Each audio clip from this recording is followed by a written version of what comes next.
Hello and welcome to the Neo Classic competition at Willow Raceway. We are doing 10 laps around this circuit against a lot of Group C cars. I've seen a lot of people struggling with this race, and I thought I've done this many times, and I struggled at first, but I've learned how to do it, and I just thought I would share my tips and tricks on how to do it. So I've taken a car that's very popular at the moment, and it's just reset in the Legends dealership as of making this video, the Toyota GT1, for those that are wondering.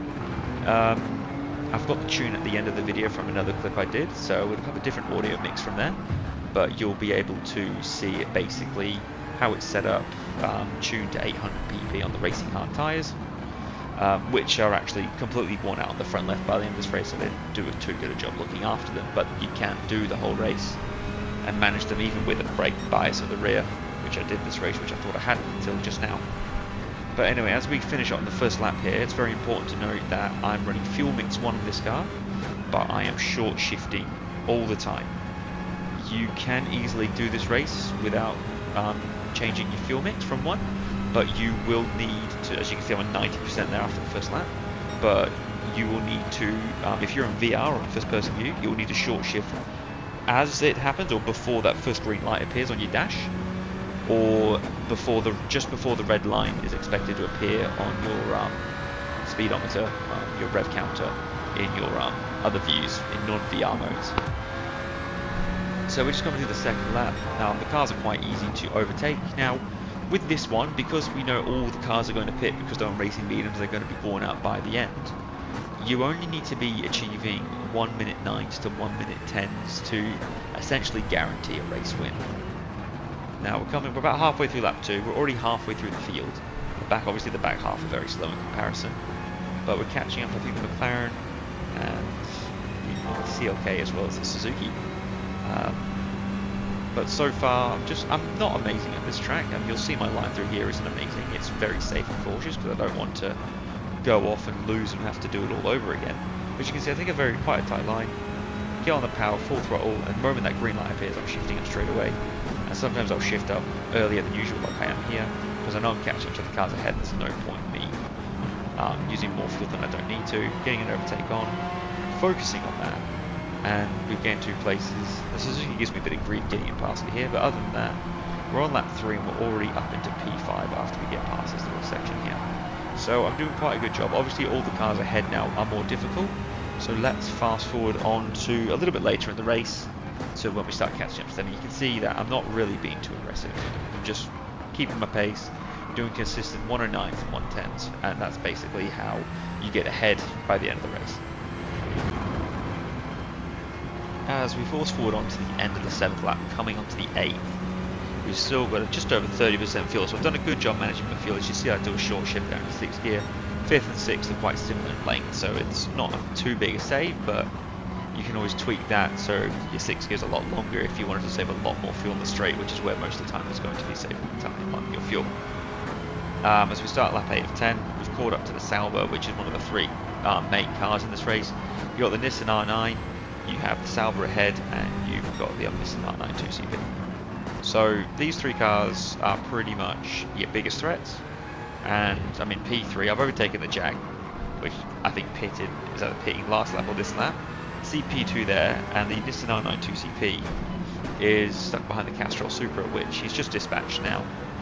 But now it's time for me and Yellow to go for the overtake. I think I'm pretty cautious here. I'm 0.8 off my fastest lap, so at this point I think I'm doing consistent 109s. With there being a bit of traffic here, I'll be a bit slower, but not taking any risk there. You see me not being too aggressive on the throttle, to make sure they're not on the inside. Get on the power, didn't really hit the apex there. But I know at this point he's going to pit at some point. He may be pitting there, I can't tell. But it's lap 9 of 10, and only the Nissan's ahead, and I was 99% sure he was pitting. So I was just relaxing, taking my time, and not really just worrying about anything else, just changing gears, being consistent, and if I do that I know I'm going to post a 1 minute 10. So that's what the goal was here. I achieved it, and I've been achieving for the last 8 laps. Tyres are nearly gone, and you do feel a bit of understeer, but the good thing about this game is even if your tyres are gone, you're not going to be skidding, which is really for the sake of this, it's really good. So as we come around the final corner and kick up a bit of dirt to celebrate, on no front tyres, 2% fuel. When you're managing your fuel, you can always just manage it, you know, just short shift, or if you need to use a lower fuel mix, just use that, just to get yourself across the line. Won by 10 seconds, my last 2 laps were 1 minute 12, so I'm pretty sure, because they weren't that special. But as you can see, I'm plenty far ahead after all that. So I've done a good job, not been pushing as hard as I can. As we now look at the tracks, as the replay cam, we're watching it in the third person view, and you can just see how my gear shifts happen here. You can see how it never goes on the red, and you can see my throttle input, seeing how if I do anything interesting. This car's got really good traction, stock, or however I've got it set up. So it's very consistent, very comfortable. Its rotation is good when you lift off, so if you're running out wide in that turn 2 there, you always just lift off and the car's going to correct itself, as long as you're not too far gone and carrying too much speed. But you can see on the first lap here, I thought I went on the inside of him, nice blend, he's oversteered and crashed into me, which was always fun.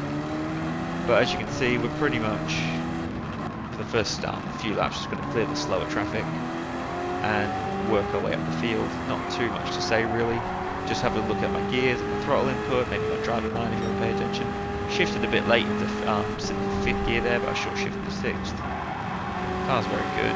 It's got a really good top end. I think the AI top about 300 on this track at the end of the start finish straight.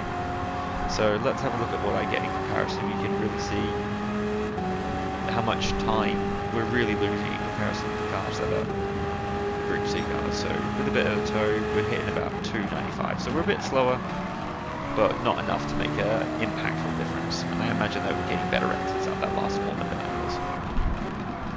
But I'll let the rest of this unfold. I'm going to transition to my clip where I just share the setup on the screen. If you need to add any more top end, so you're using less fuel on your final gear, just change that final that 6th gear to a bit longer, so you can stretch it out a bit longer and have a better fuel economy on the straights.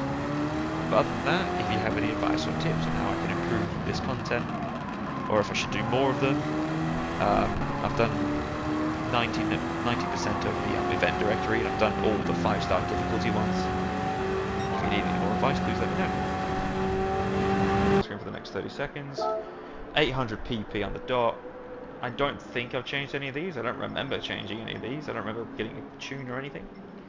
If I did, I apologise. This is probably interested in. Change the anti-lag to strong. 580 at the front, 870 on the rear, 95, 95 and negative 36.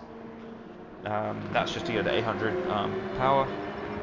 And then manual adjustment, I've got it set at 375 for the final gear. If there's anything else you need, leave a comment. Anything I can improve on in my execution of these type of stuff. Just want to help people out, save them constantly having to ask and getting a bit cheeky responses in groups on Facebook that I see. So yeah, let me know.